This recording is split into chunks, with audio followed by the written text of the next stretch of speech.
नमस्कार दोस्तों, फिर से आप सबके सामने और एक बुक समरी लेकर आ चुके हैं। दोस्तों, आप सबसे अनुरोध है कि मेरा YouTube चैनल अमित रीड्स को ज़रूर लाइक, शेयर और सब्सक्राइब कर दीजिएगा ताकि आगे आपके सामने और अच्छे बुक समरी ला सकूं। दोस्तों, आज हम जिस बुक को लेकर आ चुके हैं उस बुक का नाम है जस्ट लिसन। लेखक है मार्क गॉलस्टोन।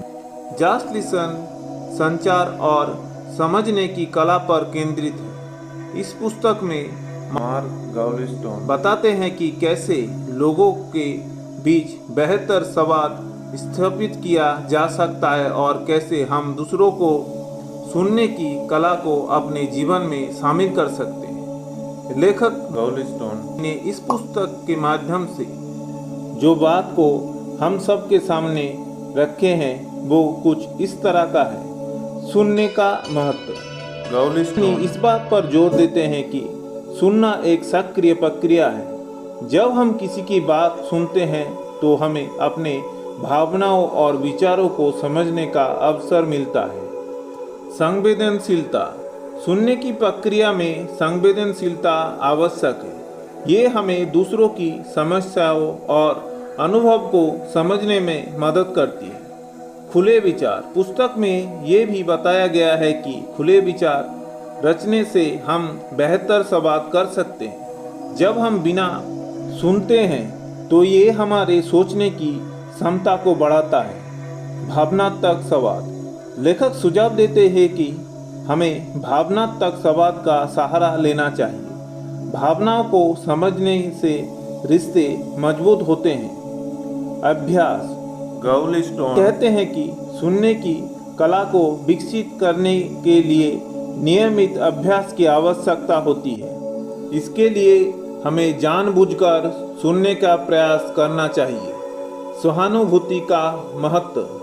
सहानुभूति एक महत्वपूर्ण तत्व है जो सुनने की प्रक्रिया को प्रभावी बनाती है। जब हम दूसरे की भावनाओं को समझते हैं और उनके दृष्टिकोण को मानते हैं तो ये उनके सुनने की भावनाओं को बढ़ाता है। ध्यान केंद्रित करना। गॉलस्टोन सुझाव देते हैं कि पूरी तरह से सुनने की प्रक्रिया में ध्यान लगाना चाहिए।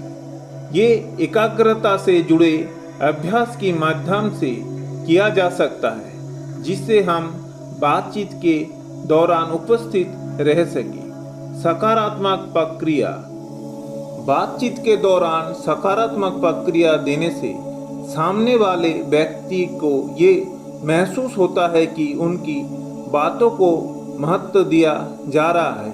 इससे संबोधन को मजबूत करने में मदद करता है। सुनने की तकनीकी। पुस्तक में कई तकनीकों का वर्णन किया गया है जैसे कि सक्रिय सुनना, प्रश्न पूछना और संवाद में सहानुभूति का उपयोग करना।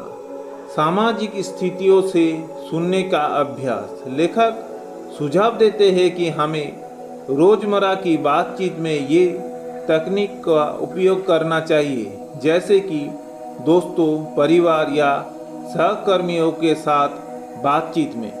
रिश्तों में गहराई लाना।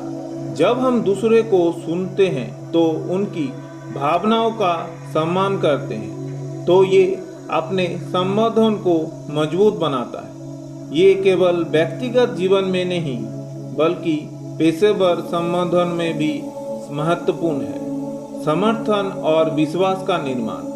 प्रभावी सुनने से समर्थन और विश्वास की भावना बढ़ती है जिससे लोग आपके प्रति अधिक खुलकर बात करते हैं। जस्ट लिसन पुस्तक सुनने की कला को न केवल सीखने का बल्कि इसे अपने व्यक्तिगत और पेशेवर जीवन में लागू करने का एक महत्वपूर्ण दृष्टिकोण प्रदान करती है। गॉलस्टोन की इस पुस्तक पाठकों को सुनने की महत्व, तकनीकी और व्यावहारिक सुझावों के माध्यम से संवाद को सुधारने का एक प्रभावी रास्ता दिखाती है। धन्यवाद।